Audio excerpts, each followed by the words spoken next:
तर राष्ट्रवादी काँग्रेस शरदचंद्र पवार पक्षाचे उमेदवार सुरेश म्हात्रे यांच्या गोडाऊनवर झालेली ही कारवाई म्हणजे दंडशाही आहे अशी टीका प्रदेश अध्यक्ष जयंत पाटील यांनी केली।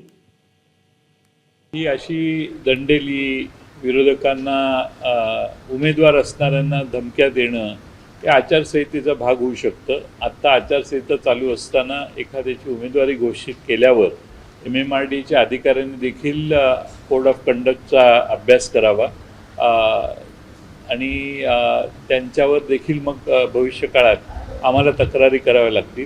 आतापर्यंत झोपलेले होते का? त्यामुळे आता निवडणूक सुरू झालेली आहे।